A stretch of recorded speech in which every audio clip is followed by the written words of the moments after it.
सुन्नी इत्तेहाद council को मखसूस नशस्तें मिलेंगी या नहीं। ज़राए के मुताबिक इलेक्शन कमीशन दो मुख्तलिफ ऑप्शंस पर गौर कर रहा है। दरख्वास्त को कमीशन समाअत के लिए मुकर्रर करे या मुशावरती बैठक बुलाए। हतमी फैसला जल्द सामने आने का इम्कान है। सज्जाद काज़मी से मज़ीद तफसीलात जानते हैं। सज्जाद, आगाह कीजिएगा।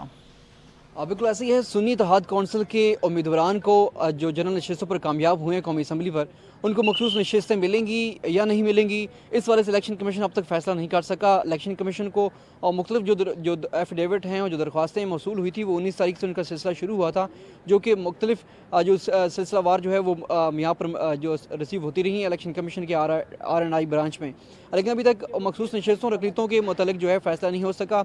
इलेक्शन कमीशन के पास दो ऑप्शन मौजूद हैं। ज़राए इलेक्शन कमीशन बताते हैं कि इलेक्शन कमीशन अब ये तय कर रहा है कि आया इस पर इजलास बुलाकर फैसला कर लिया जाए कि उनको मखसूस नशस्तें देनी है या नहीं, या फिर इस हवाले से जो उनकी दरख्वास्तें आई हैं उस पर इलेक्शन कमीशन का जो बेंच है, जो 5 रुकनी बेंच है, वो इस पर समाअतें करके फ़ैसला कर ले। तमाम जो दीगर सियासी जमातें जिसमें मुस्लिम लीग नून है, पीपल्स पार्टी है, जिसमें GDA है और जिसके साथ साथ MQM है और दीगर जो जमातें हैं, उनको मखसूस कोटे से मुतालिक जो फहरिस्त उनकी तरफ से दी गई थी उस मुतालिक जो है जो उनका। सज्जाद, आप तफसीलात से आगाह कर रहे थे, बहुत शुक्रिया।